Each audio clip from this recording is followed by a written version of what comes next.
Once upon a time, there was a kind girl named Clara. She lived in a large house with her loving father. They had a quiet and happy life together. One summer day, her father married a new woman. Her name was Madame Cold, and she was very tall and serious. Madame Cold brought her two daughters to live in the house. The two daughters were named Petty and Betty.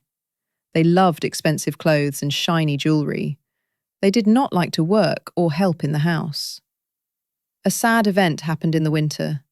Clara's father became very sick and passed away. Clara was now alone with her stepmother and stepsisters. Madame Cold changed immediately after the funeral. She took all of Clara's nice dresses for her own daughters. She told Clara to wear old and dirty clothes. "You are not a princess here," Madame Cold said. "You must work for your food and your bed. You will be our servant from now on." Clara had to wake up very early every morning. She cleaned the floors and cooked breakfast for everyone. Her hands became rough and red from the hard work. Petty and Betty slept until noon every day. When they woke up, they yelled at Clara for food. They were never thankful for Clara's hard work. "My eggs are too cold," Petty complained loudly. "You are stupid and slow," Betty added with a mean laugh. Clara did not say anything and just cleaned the table.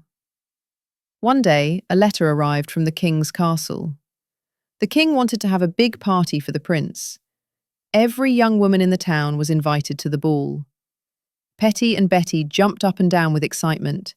They talked about the prince and the castle. Madame Cold smiled and looked at her daughters. "We must buy new dresses today," Madame Cold said. "You must look beautiful for the prince. He will surely choose one of you to be his wife." Clara looked at the invitation on the table. She wanted to see the castle and the prince too. She asked her stepmother a question in a quiet voice. "May I go to the ball too?" Clara asked. Madame Cold looked at Clara and laughed loudly. The two stepsisters laughed at her too. "You cannot go to the ball," the stepmother said. "You do not have a nice dress or shoes. You will stay here and clean the kitchen." The night of the ball finally arrived. Petty and Betty wore beautiful red and blue dresses. They climbed into a carriage with their mother. Clara watched the carriage leave the house. She stood alone at the door and started to cry. She felt very lonely and sad in the big house. Suddenly, a bright light appeared in the garden. An old woman with a kind face stood there. She held a silver stick in her hand. "Why are you crying, my dear?" the old woman asked. "I want to go to the ball," Clara answered, "but I have nothing to wear."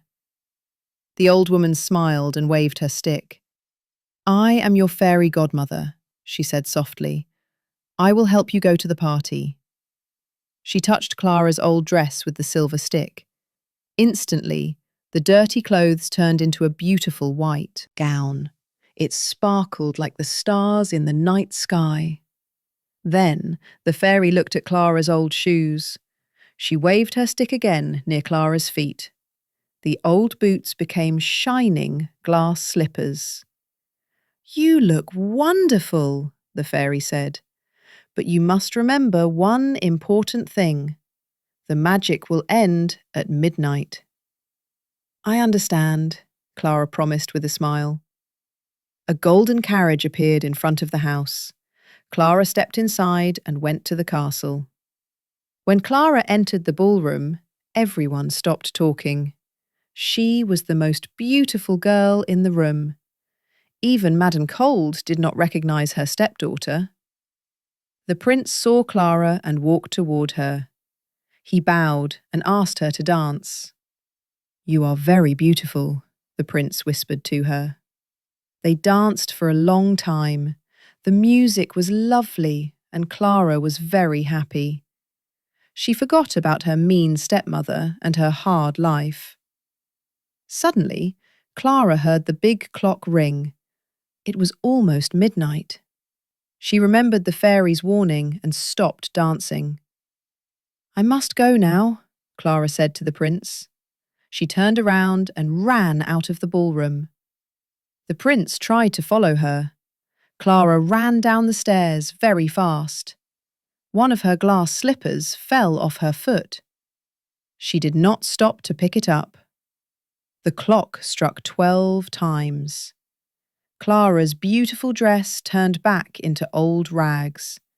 The carriage disappeared, and she walked home alone. The next day, the prince was very sad. He found the glass slipper on the stairs. He wanted to find the girl who wore it. The king sent a guard to every house in the town. "The prince will marry the girl who fits this shoe," the guard announced. Every girl tried to put on the shoe. The guard finally came to Clara's house. Madam Cold opened the door with a big smile. She called Petty and Betty to the living room. Petty tried to put on the slipper first. Her foot was too wide and big. She pushed and pushed, but it did not fit. Then Betty tried to put on the slipper. Her foot was too long for the small shoe. She cried because she could not wear it. "Are there any other girls in this house?" the guard asked. "No," Madam Cold lied quickly. "Only my 2 daughters live here." Just then, Clara walked into the room with a tray of tea. The guard saw her and pointed at her feet. "She must try the shoe too," the guard said. Madam Cold was very angry. "She is just a servant," she shouted. "She did not go to the ball." The guard ignored the mean stepmother. He asked Clara to sit down on a chair. Clara put her foot into the glass slipper. It fit perfectly. Madam Cold and her daughters were shocked. Their faces turned pale with fear. They knew they were in trouble. Clara took the other glass slipper from her pocket. She put it on her other foot. Now everyone knew she was the beautiful girl from the ball. "You are the one," the guard said with a smile. "The prince is waiting for you." Clara stood up and looked at her stepmother. "I am leaving now," Clara said calmly. "I will not be your servant any more. Goodbye, Madam Cold."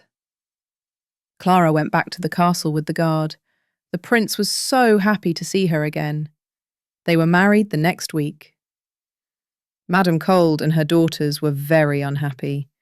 They had to cook and clean for themselves. They lived in misery because of their bad hearts. Clara and the prince lived happily ever after. Clara was always kind to everyone in the kingdom. She never forgot where she came from.